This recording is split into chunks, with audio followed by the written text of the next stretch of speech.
Greetings all, and welcome to Lucas Brews. In this video, I'll be doing a full out-of-box build of Tamiya's 1/72nd scale Kawanishi N1K1 Shiden Type 11, aka the George. This build ended up being a bit of a trial and error, and there are some things I did which I definitely would not do again. But I still wanted to share this build, and I hope that I can demonstrate both what worked well and what didn't, to help not only myself but also you guys improve in future builds. Of course, friendly advice is absolutely welcome on how I could have done better in the comments section, but with all that out of the way, let's get into the build. To start with, all of the sprues were washed in some warm soapy water to clean them of any oil or dirt, and once they're dried, I used my side cutters to cut out the fuselage halves along with the various cockpit, engine and cowling parts. To remove any seam lines or remaining bits of sprue, I used my knife and also a file. After being cleaned up, the instrument panel was glued to the front bulkhead, the joystick and seat to the cockpit floor, and part of the rear bulkhead to one of the fuselage halves. The engine cowling required a fair amount of sanding, and I noticed the plastic in this kit was more chalky and the surface detail less crisp than in other Tamiya model kits. The two rows of cylinders were glued to each other, and then the engine bulkhead, which has the exhaust moulded to it. After fitting the cow flaps to the engine cowling, I then cut out the upper and lower wing sections. While cutting them out, I also cut up several sections of the sprue which contained various landing gear and smaller parts that I would paint while they were on the sprue. Once the wings had been sanded of most imperfections, the halves were then joined with Revell Contactor Professional, and then I ran some Tamiya Extra Thin over the seams to help fill them in, while some bulldog clips held the parts together. The various sub-assemblies were then primed with Vallejo water-based gloss black primer, which I thinned down to a ratio of 3 parts Vallejo acrylic flow improver with 4 parts primer. Once applied, I let the primer cure overnight and then painted all of the cockpit area with AK Interactive Nakajima Cockpit Green, thinned down with 3 drops of acrylic flow improver, 3 drops of AK Interactive thinners, and 8 drops of paint. This was the first time I tried out this colour, and I thought it looked pretty good based on reference photos of restored N1K1 cockpits. I then mixed up 6 drops of flow improver with 3 drops of Vallejo matte varnish, 3 drops of Model Air aluminium metallic paint, and 2 drops of acrylic flow improvers to produce a duller aluminium colour, and sprayed this onto all of the landing gear parts, into the wheel wells and the engine assembly. The acrylic paints dry rapidly, so once the silver parts had been sprayed, I started adding highlights to the cockpit by mixing white with Nakajima Cockpit Green and applying it onto select raised details. I painted the instrument panel and some of the other cockpit details with AK Interactive Dunkelgrau for a dark but not quite black colour. Vallejo Model Colour US Field Drab was then used to paint the joystick, and some vermilion red was used to paint various raised buttons. I then did a bit of dry brushing with some Model Air aluminium to add some metal scratches and chips inside of the cockpit. The engine gearbox would be painted Model Air Ocean Grey, and then some insignia white was used to paint some of the cylinder supports, and some other small details were picked out with Model Air Gunmetal Metallic and some Vallejo Model Colour Flat Black. Flat Black was also thinned down with some water and dabbed into the recessed instrument dials that are moulded to the main instrument panel. With all the details painted, I applied some Tamiya black panel wash over the engine and cockpit parts to help highlight their details. Once the wash had been applied, a brush dipped in enamel thinners was then used to remove some of the excess wash and help it to flow more into recessed details, while a cotton bud was also used for wiping away the excess from larger areas. The kit includes decals with some basic seatbelts and instrument detailing, so I went ahead and stuck these into some water, and after the decals started to come loose, I slid them onto the model. Unfortunately, the decals in this kit partially disintegrated, although I was able to put them together and still use them. It might be because this kit was bought second hand, so perhaps it's been sitting in storage for a little while.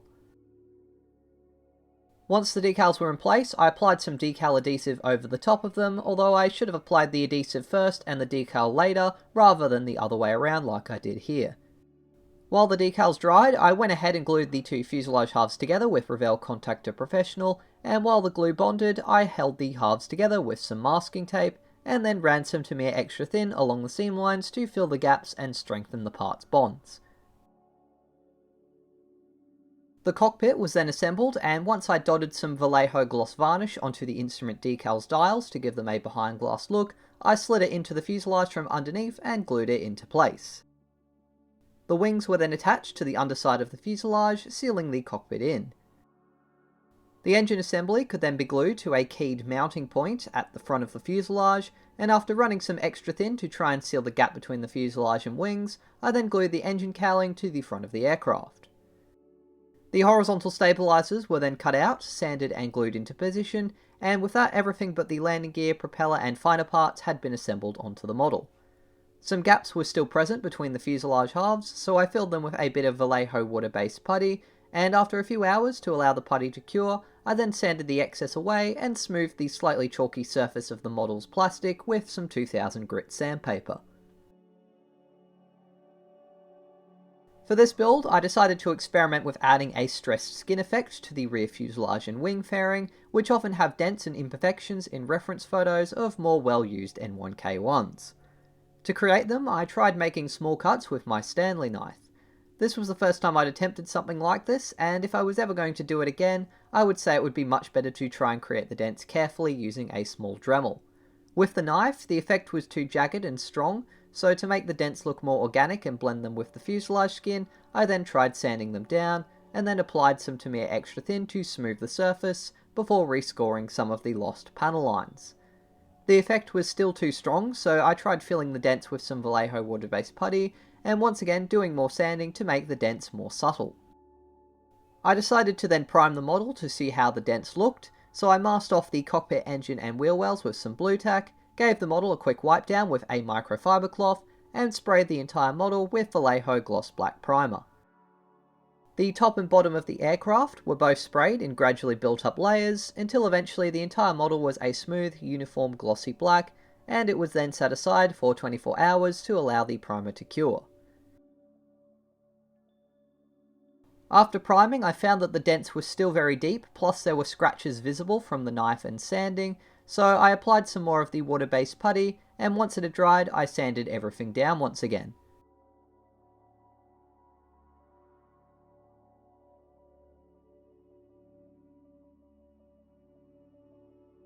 After that, I assembled the propeller and also added the underwing cannon pods and tail wheel to the aircraft so I could paint them at the same time. The aircraft was then primed once again to make everything uniform, and this time I also primed the propeller separately to prepare it for painting as well. After the second round of priming had been left for 24 hours to cure, I wiped the model down again with a microfiber cloth to remove any dust or residue before painting. I decided to go with aircraft 341S-23 from the 341st Naval Fighter Group, which was abandoned in 1944 in the Philippines. According to the instructions and photos, the aircraft had a bare aluminium fuselage and wing undersides with silver-doped fabric controls and dark green upper surfaces. I started painting the underside first with Vallejo Model Air aluminium, which had been thinned down to a ratio of 8 parts flow improver to 6 parts paint. I then gradually sprayed the underside in the middle of each panel first to create a slight pre-shaded effect, before then gradually making the colour more solid after several layers. I also sprayed the drop tank on the sprue, although I wouldn't end up using it.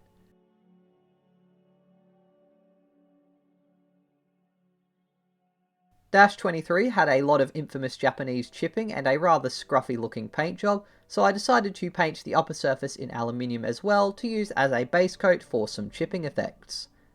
Looking at photos of a captured N1K1 that was in bare silver showed some panel variation, so I decided to experiment and attempt this for the first time on this model, and use the upper surface as a bit of a practice area. I let the base coat of aluminium dry first for a few hours, before then applying masking tape to create some lighter panels with RLM01 silver that had been thinned down to the same ratio I had used previously with the aluminium. The colour sprayed on alright, although I did find I had to apply it thicker than I normally would to build up the colour and achieve the variation, which was still pretty subtle between it and the aluminium. I also found it took longer than I had expected to dry, and after 30 minutes I went to take off the masking tape, only to find that the paint was still tacky and soft, and I accidentally smudged my fingerprint into one of the underwing panels, and would struggle to fix it. More variation was then attempted with Vallejo Model Air steel for some darker and more bluish panels on the wings and fuselage sides. For the fabric doped surfaces, I decided to brush paint them with Vallejo Model Color Silver in about 3 coats. The silver had a rougher finish thanks to using a small brush, but I found it was still a bit too reflective and glossy, so if I was going to do it again, I would probably next time mix a bit of flat white in to make it less glossy. In an attempt to create some chipping, I decided to try using Vallejo liquid mask. I applied this using a fine brush onto the edges of the engine cowling, the wings, areas where the pilots or ground crew would walk, along various access hatches and panel lines, and also along the rear fuselage, doing my best to follow reference photos of other beaten up N1K1s.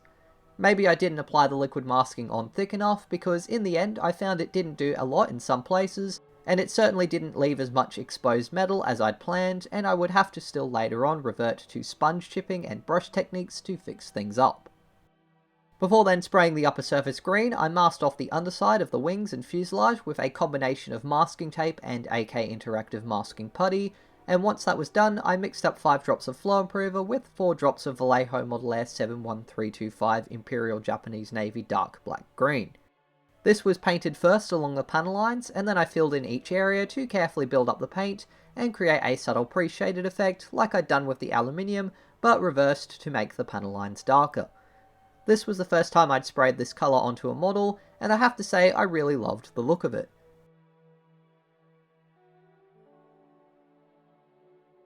Once the whole upper surface was a reasonably solid green colour, I then mixed in some insignia white to add some fading and panel variation by spraying this lighter and more saturated mixture into the middle of panels with varying strength. The result was pretty nice, but still a little bit exaggerated, so I toned everything down with another layer of the pure Imperial Japanese Navy Dark Black Green. The decals in this kit were clearly a little fragile, and since looking at reference photos of the real -23 showed it had rather messily applied roundels, I decided that this was a good reason to practice airbrushing the simple rising sun markings rather than using decals. This proved easier said than done, however. Originally I tried using a cheap compass I had, but I couldn't get it small enough and it didn't seem to do a good job cutting masking tape. So I ended up instead using a needle to trace the head of the Tamiya decal adhesive jar's lid to get a rough circle that was about the same size as the kit's decals. I then did my best to apply the masks onto the aircraft, but they were difficult to get the same size, and they also didn't end up perfectly symmetrical. Nevertheless, I mixed up 4 drops of flow improver with 1 drop of Vallejo model colour Vermilion Red, and to make the red a tiny bit darker, a drop of model colour 70926 Red. This colour was really difficult to spray onto the green, and a few times I applied it too quickly, and had to wipe off the excess and try again. Even though I managed to spray reasonably thin red roundels on, they were still very messy, even for the particular aircraft I was doing, but with the roundels applied, I decided to take off the masking and try to remove the green paint which had been applied over the liquid mask to create the chipping. As you can see, I tried dabbing, but the blue tack wouldn't really peel the paint off very effectively, and rubbing the blue tack actually seemed to only heat up and effectively sand the paint layers to a smooth finish. Some paint did eventually chip, but only in tiny small shapes, not the larger ones which I was going for. Eventually though, I gave up on trying to use the blue tack to remove the liquid mask, but before fixing up the chipping effects using other methods, I neatened up the roundels and made them a little bit more round with a few coats of Vermilion Red mixed with the other red and applied using a brush. Another brush was then used to apply Model Air aluminium to add some more chipping along the panels and areas it was visible in reference photos. I also decided to try applying it more thickly along the wing panels, and after a few more touch-ups to the roundels, I then painted the identification stripes on the wings using a mixture of model colour pink and Model Air insignia white. Pink serves as a very good base coat for yellow, as it's a lot easier to apply than straight yellow on darker colours such as the green, and yellow is very easy to then apply over pink, which I then did with Model Air RLM04 after the pink had dried.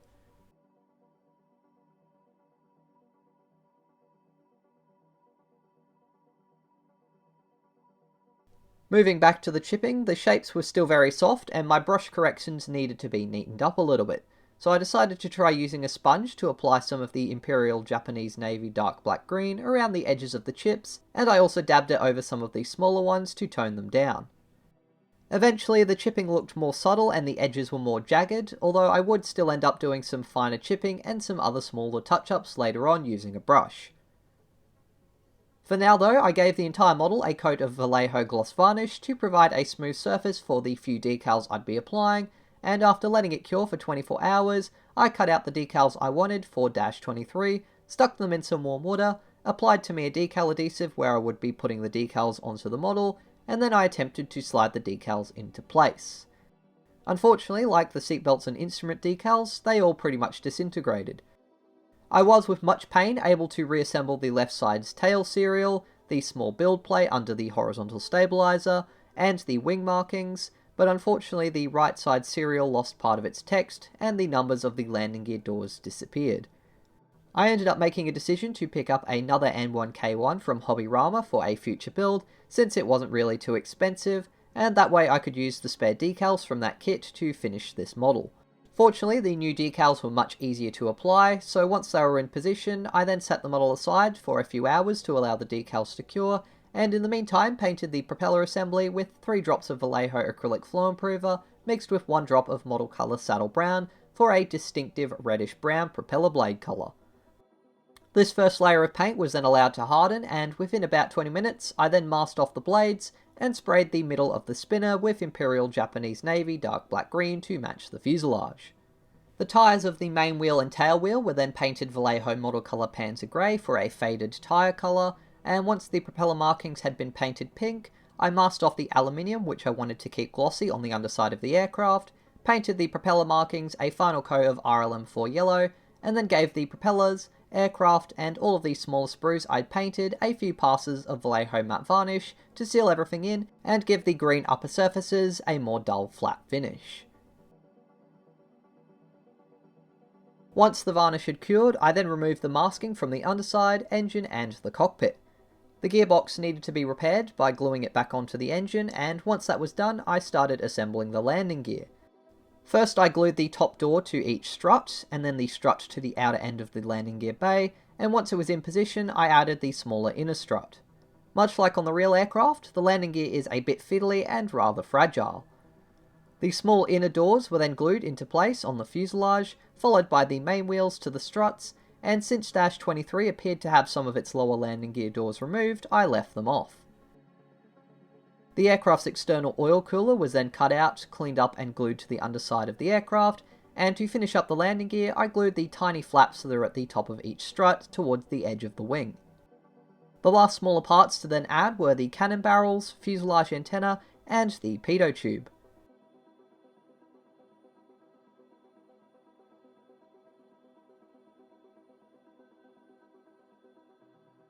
For the canopy, I decided to, instead of using the kit part, make a vacuformed copy by filling the original with milliput. This way I could have the canopy in the open position if I wanted, and it would slightly improve the curved canopy's clarity. The vacuform canopy was cut out of the clear styrene sheet it had been formed in by sliding it over the original canopy, and then using its edge as a guide for my knife. I then used a pair of nail scissors to clean up the edges and cut the canopy into its 3 sections as neatly as I could. Painting the canopy was done by brush and consisted of first painting a few layers of the Nakajima interior green for the inside colour. This colour was also used to paint part of the fuselage where the rear canopy section would go. 2 coats were required on the clear parts, and while the second layer dried, I left them aside and painted the cannon barrels Model Air Gunmetal Metallic and the antenna and pitot tube with Imperial Japanese Navy dark black green. The oil cooler, pitot tube tip and some of the landing gear parts were then painted with Model Air aluminium, and then I used a fine brush to dry brush some additional chipping onto the propeller blades, over the tail decals, around the engine cowling, and to touch up some of the chipping.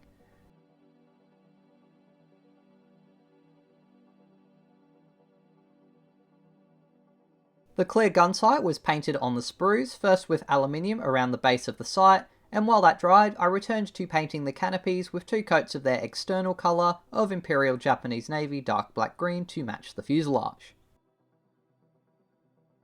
The exhausts were picked out with some Vallejo model colour gold, and during this I accidentally knocked off the oil cooler and had to re-glue it with superglue.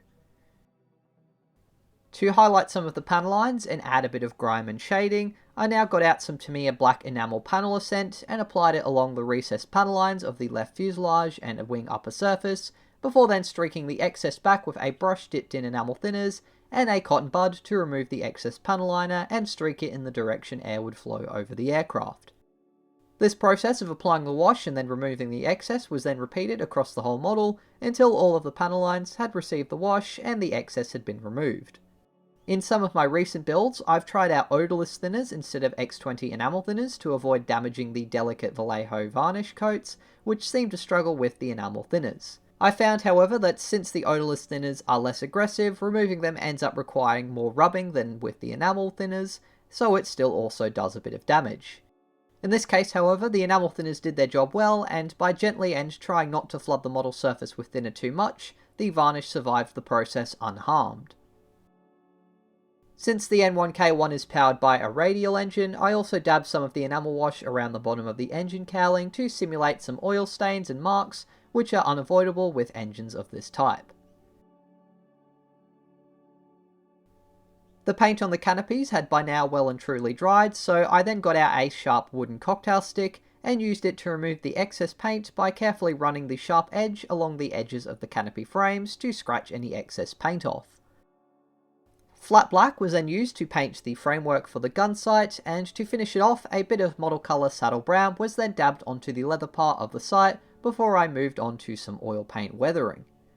Off camera, I prepared various brown, black, white and engine grime shades of Ubtailong 502 oil paints by squeezing a little bit onto some cardboard and leaving them for 2 hours to allow the excess oil to bleed out of them. The paints were then reactivated and also thinned and blended with some AK Interactive odourless thinners to create various weathering effects, the first of which was some gun smoke created with black oil paints being dabbed and streaked onto the cannon barrels, ejection ports, and what I believe are some internal wing cannons. A mixture of black and engine grime would be dabbed around the base of the exhausts, and then streaked and blended in the direction air would flow over the fuselage. Since a lot of the airstrips the N1K1s were flying out of in the Pacific were made of either dirt, sand or crushed coral, I then used various shades of browns and whites by rubbing them unevenly onto the tyres to add some stains. These colours were also gently dabbed along the wing root in areas the pilot or ground crew might walk, and potentially traipse whatever is on their shoes onto the surface of the wing. A few streaks were then created coming from the landing gear and the fuel filler caps on the wings using a mix of black and engine grime, and with that I sat the model aside for a couple of days to allow these slow drying oil paints to fully dry. The last few touches then included painting the wooden headrest with a base coat of model colour light brown, and while that dried I cut out and glued the Gunsight to the main panel with some Deluxe Materials Rocket Odourless CA glue.